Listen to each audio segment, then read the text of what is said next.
Want to say shalom. Happy Wednesday. Want to welcome you to our Wednesday Sabbath summary. I'm your host, Minister Al, Bethel Temple and College. Most of you know that this is a short summary of our class that we had over the past week. And we are currently on part 2, actually moving to part 3 of the Feast of Dedication. Feast of Dedication is a great feast. We talked about a number of different items. So again, I want to encourage you that if you have not taken the time out to look at the Feast of Dedication part 1, that you go back and look at part 1, that you go back and look at part 2. And today I'm going to give you a short summary on part 2. And we have a couple of more parts to go. I don't want to say you're going to be an expert, but if you really want to get a good understanding of the Feast of Dedication, understand why we must keep the Feast of Dedication, highly encourage you to go back to our Facebook page. Page handle is Restoration Gospel, and go back and just take a look at the class, and you're going to get a lot of information regarding this feast, some things that you've never heard before, some things that you may have had a misunderstanding about, but we cover it in detail. Now, for those people who may have missed part 1, for this part, I want to explain to you that the Feast of Dedication is also known by the Hebrew word Chanukah. Now, for those people who've never heard of the Feast of Dedication, those people who never heard of the Feast of Chanukah or the word Chanukah, most of you are familiar with the word Hanukkah. And you've heard this probably growing up. This is what it is, Hanukkah. Okay, you have Hanukkah, Chanukah, the Feast of Dedication. So they're all the same thing. One is Hebrew, and one is a kind of a translation of the Hebrew, and then we have the Feast of Dedication. And so it's important when you read this particular story that you understand that, because when we look in the New Testament, we see the Feast of Dedication being spoken of in John the 10th chapter, verse 22. And most people don't know that this was Hanukkah. Most people say, well, Hanukkah is for the Jews and Christmas is for the Christians. Although we don't see Christmas celebrated in the Bible, we know that was something that wasn't official amongst the Roman Catholic Church until the 4th century. But nevertheless, people hear about Hanukkah all the time, and they never really have an understanding because they, quote unquote, don't see it in the Bible. But in John the 10th chapter, verse 22, it talks about Christ. It said that it was the Feast of Dedication, and it was winter, and they were in Jerusalem. Now, one of the things that we that is important to know is that there's not a lot of information that we see after that Bible verse. There's not a lot of information that speaks of this feast. It doesn't make a big deal about the feast. It doesn't tell you anything. It just tells you it was winter and they were in Jerusalem, and it was the Feast of Dedication, and Christ walked up into Solomon's porch. But what I want to do is give you just a summary, a little background information of this feast day. Now, I do want to say this, that the dedication of the altar, and this is something that we're moving into this coming week, the dedication of the altar. And when you see the word dedication, it's about several times in the Old Testament. The Hebrew word for dedication is Chanukah. So this word Chanukah, okay, or as you know at Hanukkah, is not something that we just magically see appear in the New Testament.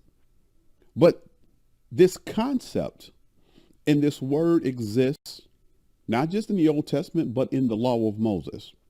Okay, so that's a start. I don't have time, nor will I do it in this summary, to really explain the foundation of the dedication of the altar, but it is found in the law of Moses. Now, that's important because there are a lot of people who will say that I don't see this feast in the law. Okay, there are people who believe, and I'm going to bring this up again, but there are people who accept the feast days that are in Leviticus, but they won't accept this. And one of the things that they say is, number one, it's not a holy convocation. It's not one of the Lord's feast days. Yeah, no, yeah, they're right. It's not one of the Lord's feast days. Only the Lord can call for holy convocations. But what we start doing in this class is we begin to lay the groundwork for what sets the precedent for men calling or assembling a feast. Now, there are some things that are in the law of Moses. There are some things that are in the Bible, the Old Testament, that establishes a precedent under which man can call for a solemn assembly. Now, man can never call for a holy convocation. Holy convocation is something that the Lord has established. So nobody can call a holy convocation, but man can establish solemn assemblies under certain conditions. And we go through this in this class. There's so much I just want to talk about it. I'm trying to make sure I condense this, but here's what we have to know. And here's what I want to kind of stress to you as I move forward. When we see the Holy Convocation, when we see the Feast of Dedication or Chanukah, the story itself of what happened and Judas Maccabees and his brothers, this story exists in a book called the Maccabees. And so one of the problems that you will run across when you talk about the book of Maccabees is most people have never heard of the book of Maccabees. People say, well, I don't want to read that because that's not the Bible. But in actuality, the book of Maccabees is part of the Bible. Now, this is no hocus pocus. Look at what I found. Look what Minister Al found. I'm going to give you some information. I'm going to give you historical facts that will establish the book of Maccabees. And there are some other books as part of the Bible. Now, that sounds real strange. And if it sounds real strange to you, well, it should sound strange. But here is what's factual. The book of Maccabees resides within a group of books that is referred to as the Apocrypha. Now, the Apocrypha is nothing new I'm introducing, but I want to keep saying this, and I may say it 4 more times in this segment. The Bible tells us in 2 places in the Old Testament and the New Testament. Bible is clear. Deuteronomy is the 4th chapter, verse 2, and Revelation is the 22nd chapter, that we cannot add or we cannot diminish from the word of God. It was that important that God put it in the beginning of the Bible and at the end of the Bible. So if Minister Al is telling you today about some books and I'm adding to the Bible, then I'm falling into sin. And God told you in Revelation what was going to happen to me. Now, you want to pick on Minister Al? Let me pick on the people. If someone is telling you or taking books out from the Bible, then he says, I will take your name out the book of life. And they may be teaching others to take books out the Bible. Okay? Walk with me here for a second. There are a number of books that are within what we call the Septuagint. And I don't want to go into the Septuagint because we're going to talk about that in the class. There are a number of books that resided in the Dead Sea Scrolls. And those books were part of the Bible. The Dead Sea Scrolls is the library of the Jews. So if I see books of the Bible within the Dead Sea Scrolls, or I see books of the Bible within the Septuagint, which was used by, this was translated by Greek-speaking Jews. If I find these books in the Dead Sea Scrolls, this was the Bible of the Jews. Now, this is factual. You can go behind me and you can go check behind. And let me just say this, not every book that people say is part of the Apocrypha, that's not part of the Bible. There are a number of books. I don't know if they're like 18 books or 20 some odd books that people say, oh, this is part of the Apocrypha. But some of those books, right? Some of those books, the book of Enoch, was not found in the Dead Sea Scrolls. Some of those books are not part of the Septuagint. So we don't accept them as Bible. So be careful. Not everything that a person calls the Apocrypha is part of the original Bible. Now I'm talking about the original Bible. Now, because you haven't seen this, I'm not making this up. So in your mind, and this is what Satan will do, take it out of the mind of the people for a number of years. The Bible says he would think to change, was it times? He would think to change laws. So when things are introduced to you, you say, well, that sounds cultish. That doesn't sound right. Because I have a Bible. My grandma, my mother, my grandmother have a Bible. I haven't seen these books, Minister Al, you're talking about. But let's look at this timeline of Bible translation. In 200 BC, okay, and I have this graph in the class, and I talk about it in the class, but in 200 BC was the completion of the Septuagint Greek manuscript. Now, I'm talking about 200 BC now. And in 200 BC, the completion of the Septuagint Greek manuscript, it contained 39 Old Testament books and 14 Apocryphal books. I want you to think about that for a minute. 39 Old Testament and 14, and all this is Old Testament, but for the sake of allowing people to understand, history classifies them as Old Testament and Apocrypha, but all this was Old Testament because this was in the BC period. Now, that's factual. You go, I don't want to say Google because everything in Google is not really, it's not research. It's not primary sources. But you go and do your research and you'll find out that the original Old Testament had 39 what we call Old Testament books and these 14 Apocryphal books. Okay, in 382 AD. Now, I don't went from the BC period. I'm in 382 AD. In 382 AD, Jerome Latin Vulgate manuscript produced, which contains all 80 books. You know what those 80 books were? 39 Old Testament, the 14 books of the Apocrypha, and the 27 New Testament books. This is in 382. In 1535 AD, Miles Coverdale's Bible. Now, this was the first completed Bible that was printed in English. 1535. Now, I went from 200 BC to 382 AD. Now I'm at 1535 AD. 1535 AD. When that first English Bible was printed, you know what it had in it? It had 80 books. It had the Old Testament, the Apocrypha, and the New Testament. So all of this remained intact from 200 BC to 1535 AD. And I have a photocopy of the first edition of the King James Bible, 1611. Now you won't find a 1611 first edition King James Bible because it might cost you about $10,000. But in the first edition of the King James Bible, 1611, it contained all 80 books.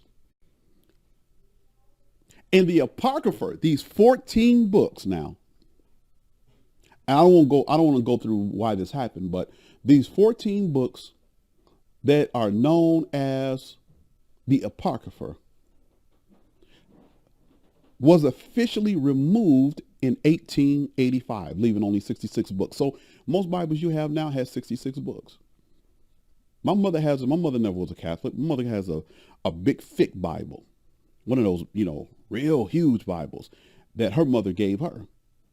And in that big old Bible, the Apocrypha is in there. And so from the time the manuscripts that the scriptures were written, historical facts, until 1885, there were 80 books that were part of the original Bible. Now, you may not want to listen to me because I'm going with Minister Al with what I got, and I got 66 books. I gave you the information. Blood is off Minister Al's hand. So this is historical information. So now going back to what I said earlier, the Bible warns us not to add and not to diminish. But man felt the need to take, well, this book doesn't look like it's inspired by God. I don't know about this book. And someone made the conscious decision to take 14 books and pull them out of the original Bible. So when we talk about this feast, when we read from the book of Maccabees, I don't want people just to say, well, that has to be something like the Talmud, or that has to be something that they kind of made up because it's not part of my Bible. Well, it is part of the Bible.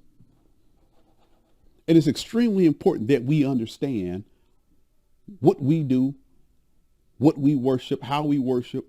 We must go back and say, look, you can't just say, I love God.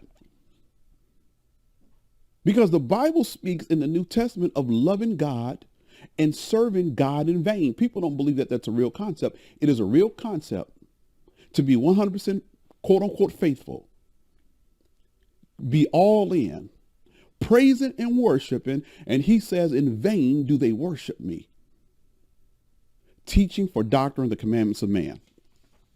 So that's history. That's what history tells us. And so when we go through this class, we talk about some of the things that happen within this story. If you really understood what happened in regards to the killing of the Jews and the mass genocide that was taking place, and if you understand the impact that this would have had on all humanity, you will come up to his house and you will praise him on this feast day. There wouldn't be any world. Because what I'm going to give you here, and I'm going to give you just a small piece of it, I'm trying to watch my time. Christ wouldn't have come if the enemy was successful in their plot. There would be no Christ. There would be no Jew. Now, you may not understand the significance of the true Jew, but I know that Christ was the king of the Jews. I know that there was an edict that went out in the entire kingdom, and Judah was there. And if this edict would have went forth, and if the enemy was successful, wouldn't be no Judah, wouldn't be any Jews, would not be a John the Baptist, would not be a Peter. In fact, now some people may not want to accept what I'm about to say here. The Bible says to the Jew first, and then to the Gentile. It is the true people of God, the true Jew. Christ said it himself in John, was it the 4th chapter, verse 22? Ye know not what ye worship. We know what we worship, for salvation is of the Jew. And so the righteous path was coming by way of the true Jew. I didn't say though, I'm not talking about false Jews now. I'm talking about the true Jew.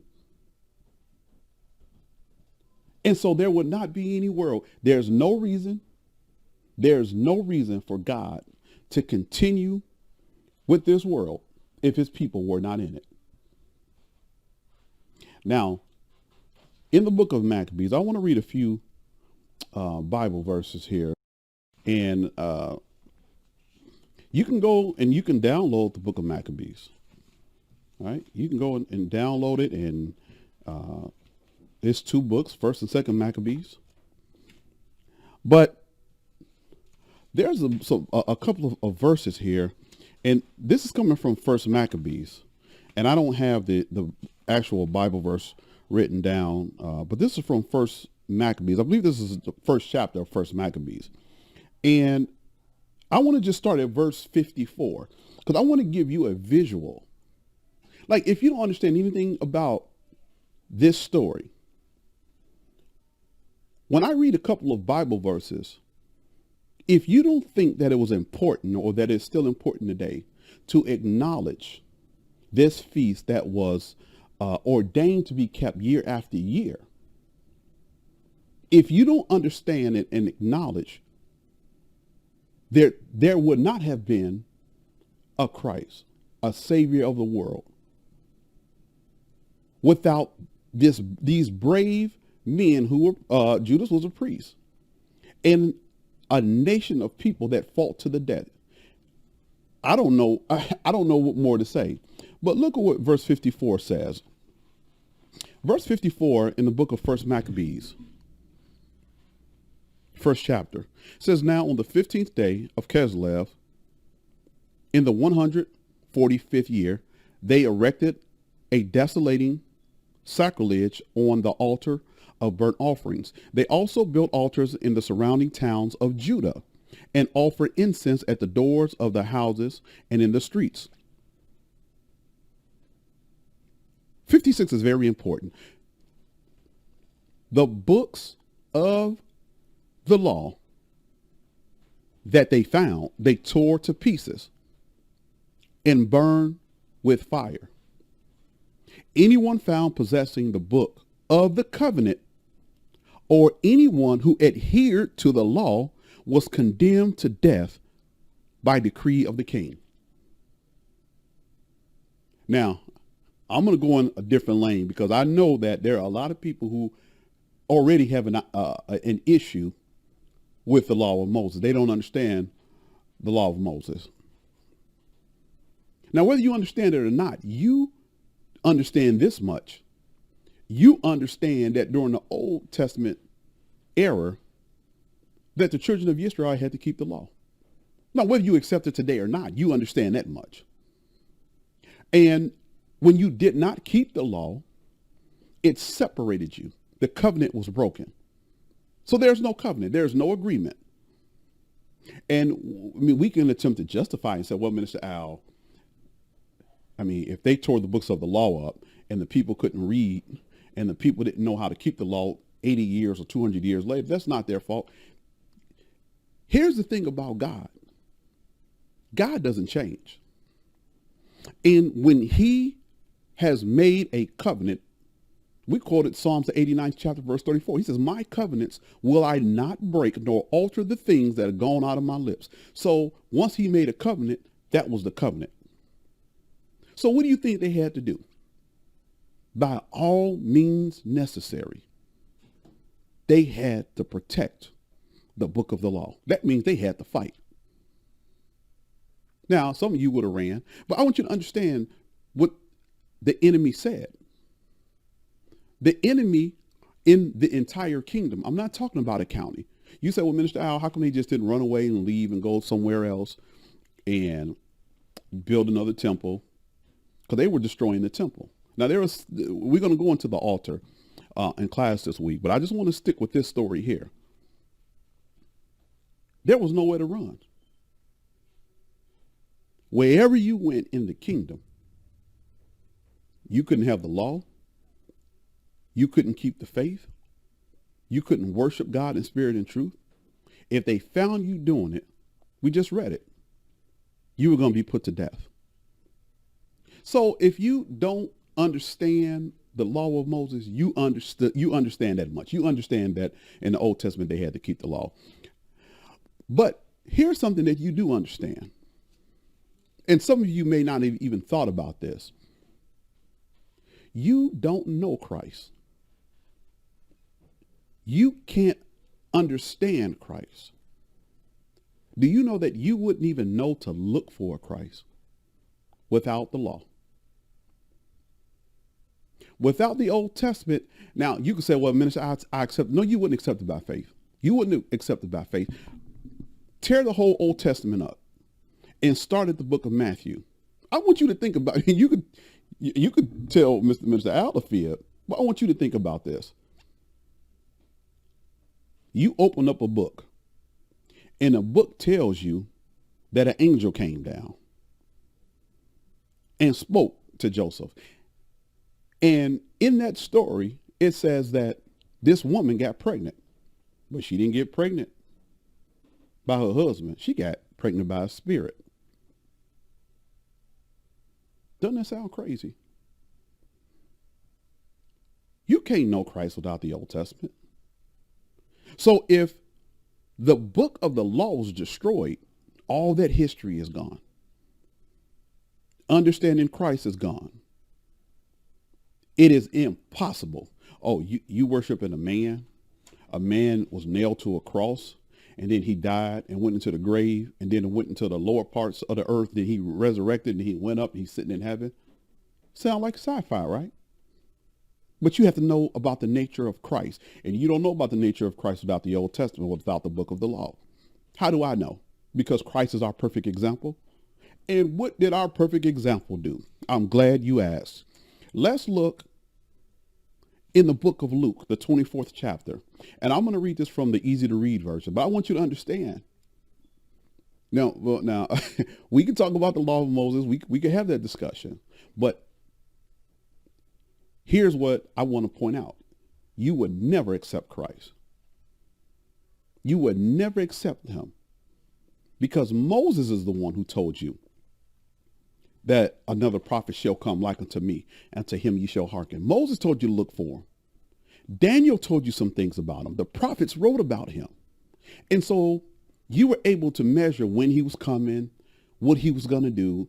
You were able to understand all that through the Old Testament.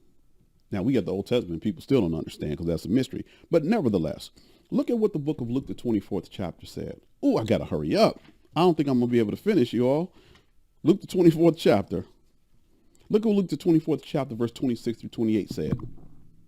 This is from the easy to read version. It says, the prophet said the Messiah must suffer these things before he begins his time of glory. Now, where did the prophets, where did they get that from? He said the prophet said it. So first of all, you don't even understand this. But look at verse 27. Then he's referring to Christ. Then he began to explain everything that had been written about himself in the scriptures. He started with the book of Moses. And then he talked about what the prophets had said about him. So the book of Moses is the law, what we call the Torah, the first 5 books. Genesis, Exodus, Leviticus, Numbers, Deuteronomy. So he started in the book of Genesis. You mean Christ is in the book of Genesis? He sure is. You mean the prophets talked about him? They sure did. So how did Christ explain himself? How did he justify who he was? They didn't have the New Testament at that time. So they understood Christ because he went to the law and showed him what the law said about him. Showed them what the prophet said about him. Now here we are. In what was it? I have the year written down in 165 BC. Right? We in 165 BC. And they're talking about tearing up the books of the law. Now, I hope you tie these pieces together. I can't stay on this long because I'm already past my time. But I want you to understand what would have happened without the law. I'm going to jump down real quick. I'm going to go to verse 59. A couple of more. Verse 59.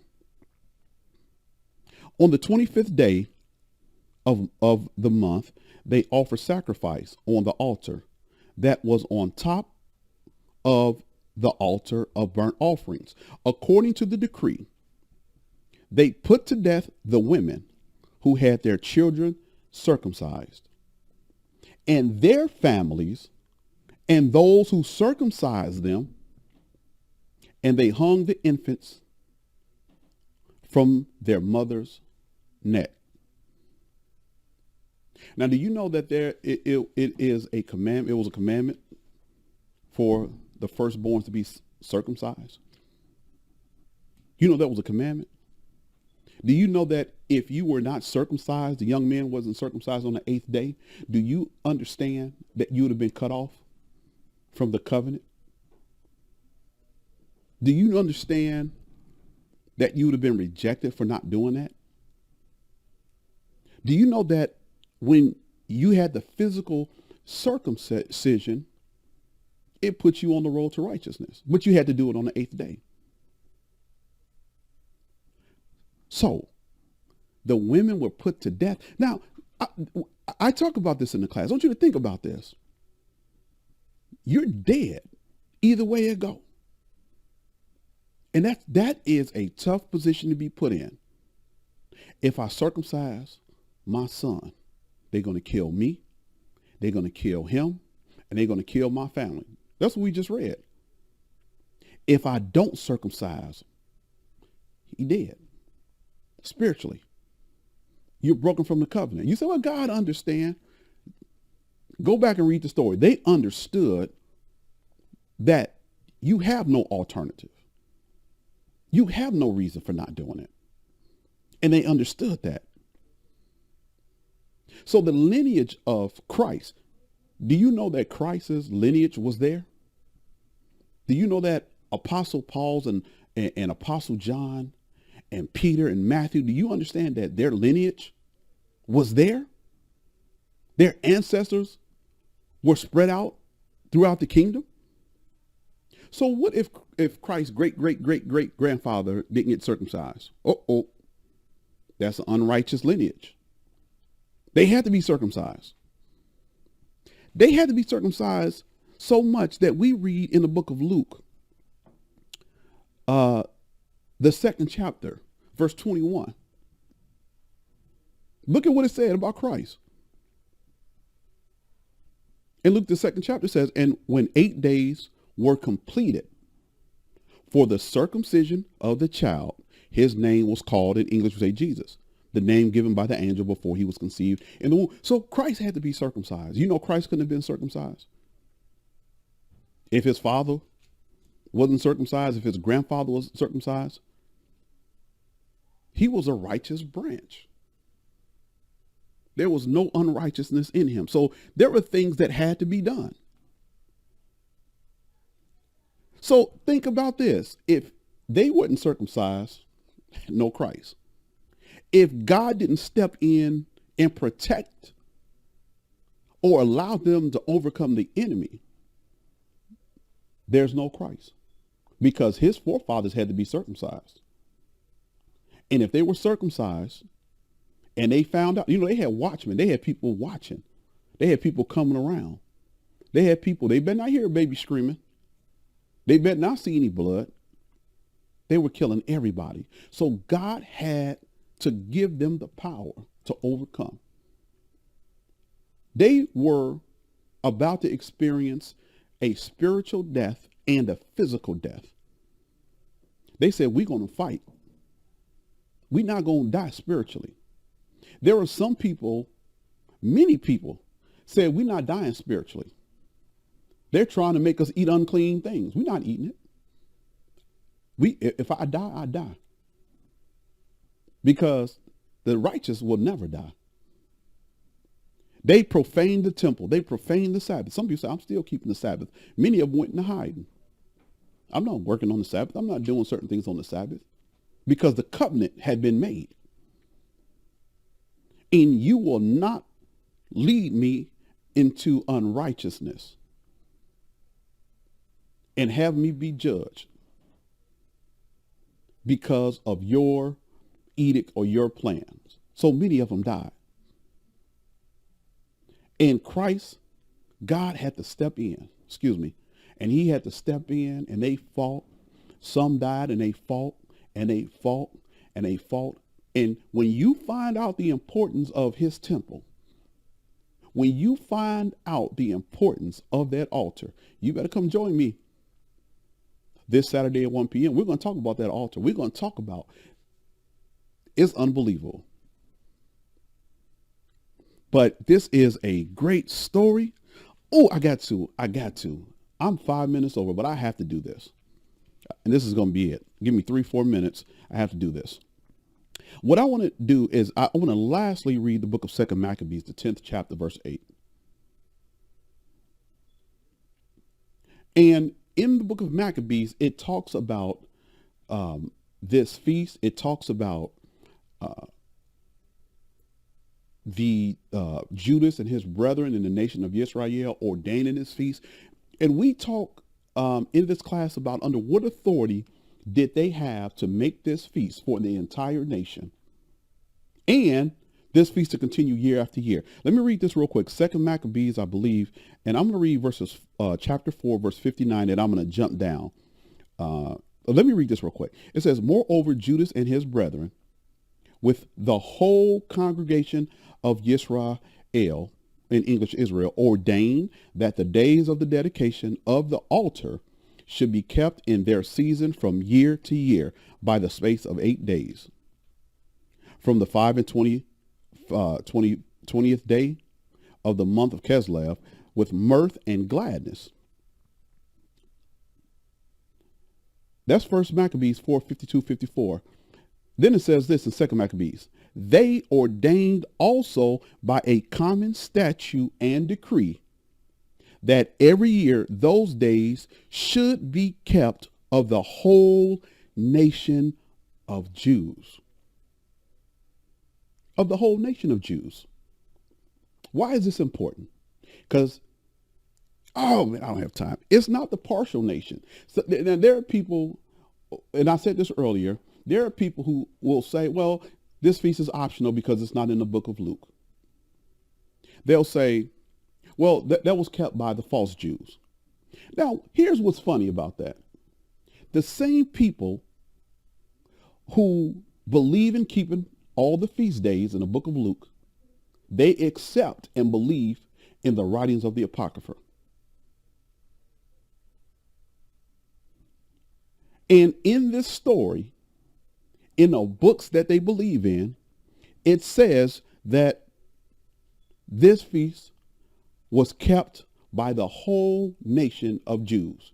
Didn't say by the Pharisees, didn't say by the Sadducees, didn't say by the Essenes, didn't say by the Herodians. It said the entire nation of Jews kept this feast.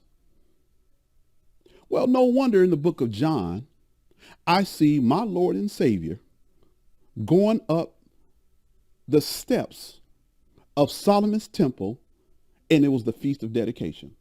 Well, he was just going up there, Minister Al. That don't mean he was keeping.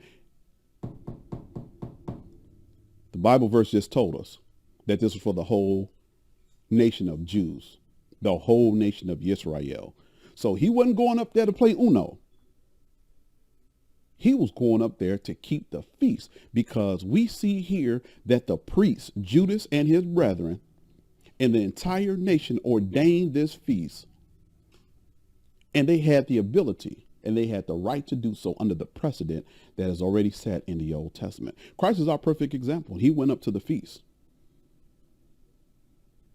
I quit. That's it. I got the end. I'll keep talking, but I want to encourage you. I want to encourage you to join me this Saturday. Now, there are some people I already know that are viewing this. There are some people who believe in the feast days, but reject this. They're trying to get ahead of me. They're going to look and they're going to go start preparing lessons, and they try to go to their people to preach against what I'm saying, because this is a summary. I'm not telling you everything, but they're going to try to find holes, right, in what I'm saying to go back. Let us go tell our people before they hear this. And we got to show them that we don't have to keep the feast. You have to keep the Feast of Dedication. But we got about 2 more weeks, maybe 3 on this lesson. I went way past my time, but I want to thank you all for joining me. I hope that you were enlightened by this summary. I hope you were encouraged by this summary to go back and really pay attention to the class and to join us this coming Saturday at 1 p.m. Central. You can ask us questions, and if there's things that are not clear. Now, go back and look at the class. Don't look at the summary and then ask me a question, because the questions are most likely answered in the class in its entirety. And if you still have questions at that point, I'm more than happy to answer those questions. Just inbox us on our Facebook page. Again, keyword Restoration Gospel. Look forward to seeing you this week. On behalf of Bethel Temple and College, behalf of Minister Nate, I'm Mr. Al. I want to depart you by saying shalom.